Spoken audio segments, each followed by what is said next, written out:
Pernahkah niat baik Anda disalahpahami atau bahkan Anda difitnah? Rasul Paulus mengalaminya dari jemaat yang ia kasihi. Namun ia tidak membalas dengan amarah, melainkan memilih jalan yang lebih susah, yaitu pelayanan yang digerakkan oleh kasih. Bersama saya, kita akan membahas pelajaran sekolah sahabat yang ke-9 dengan judul Pelayanan yang digerakkan oleh kasih, yang akan kita bahas dalam waktu kurang lebih 10 menit.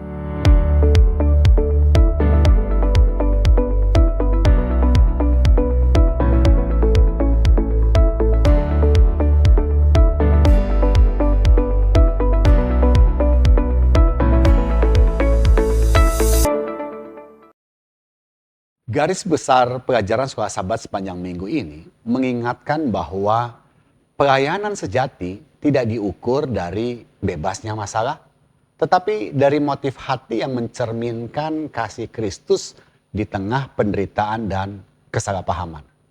Tetapi biasanya akan muncul pertanyaan, jika kasih adalah motif utama kita, mengapa kita sering hancur ketika disalahpahami? Dan tentunya bagaimana kita bisa terus mengasihi tanpa menjadi pahit? Paulus menjawabnya di dalam 2 Korintus 2 ayat 4. Firman Tuhan katakan, "Aku menulis kepada kamu dengan hati yang sangat cemas dan sesak dan dengan mencucurkan banyak air mata. Bukan supaya kamu bersedih hati, tetapi supaya kamu tahu betapa besarnya kasihku kepada kamu semua." Ayat ini adalah jantung pelajaran minggu ini. Paulus menulis surat yang keras bukan untuk menghukum, melainkan karena cintanya yang meluap-luap. Ia menunjukkan bahwa teguran sejati tidak pernah lahir dari keinginan untuk menjatuhkan, melainkan dari kerinduan untuk mendesak agar orang yang dikasihi tidak binasa. Untuk itulah pelajaran di hari Minggu dengan judul pengucapan syukur.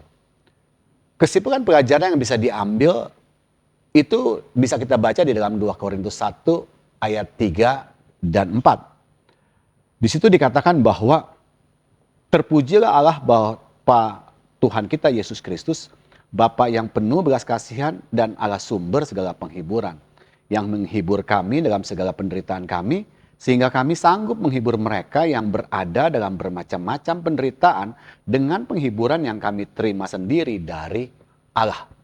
Ayat ini menjelaskan Allah adalah Bapa segala penghiburan yang mengizinkan kita mengalami kesesakan agar kita dapat menghibur orang lain.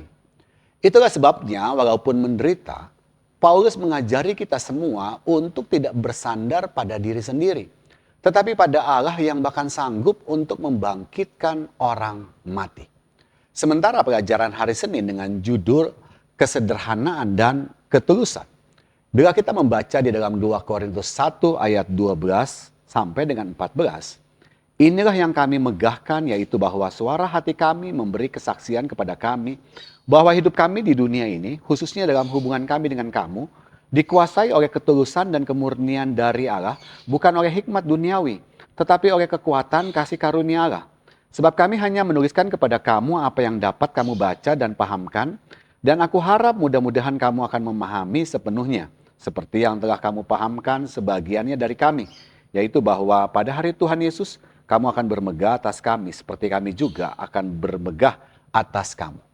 Garis besar daripada ayat ini dan pelajarannya adalah Paulus membela integritasnya dari tuduhan bermuka dua dengan menegaskan bahwa pelayanannya dilandasi kesederhanaan dan ketulusan.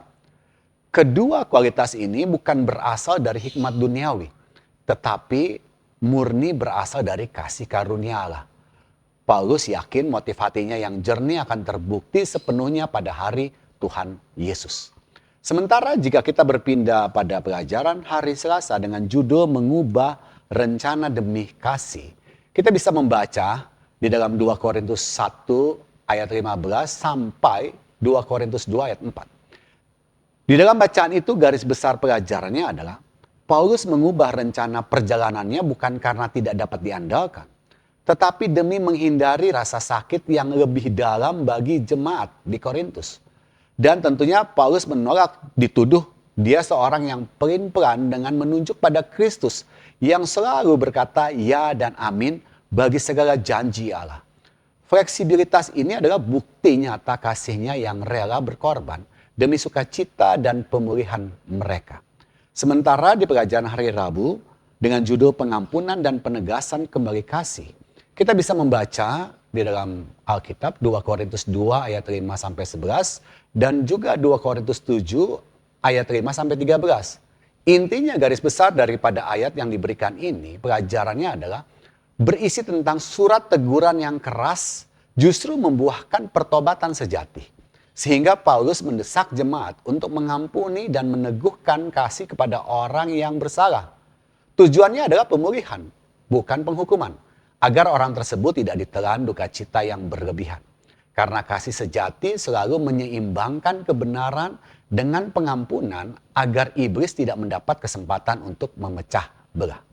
Sementara dari pelajaran hari Kamis, hari yang terakhir dengan judul kemenangan dalam Kristus, itu kita bisa baca ayatnya dalam 2 Korintus 2 ayat 12 sampai dengan 17. Garis besar pelajarannya adalah meskipun gelisah karena belum bertemu dengan Titus di Troas, tapi Paulus tetap memberitakan Injil dan akhirnya bersuka cita atas kabar baik di Makedonia.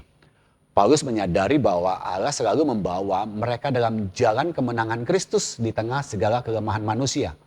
Dan sebagai pelayan yang tulus, Paulus menyebarkan bau-bauan pengetahuan Kristus dan bukan memperdagangkan firman Allah demi keuntungan. Di dalam pelajaran kita sepanjang minggu ini, Ellen White menegaskan bahwa mereka yang menanggung kesedihan terbesar seringkali membawa penghiburan terbesar dan memancarkan sinar matahari kemanapun mereka pergi. Hidup yang dikuduskan dicirikan dengan kemurnian, kebijaksanaan, dan kasih yang tidak mementingkan diri sendiri. Seperti Paulus, kita harus menegur kesalahan dengan penuh kasih, meninggalkan kesan bahwa kita adalah sahabat yang turut merasakan sakit mereka. Jadi, ada beberapa pernyataan yang benar, seperti misalnya, adalah benar jika kita katakan penderitaan diizinkan Allah untuk membentuk kita menjadi saluran penghiburan bagi sesama.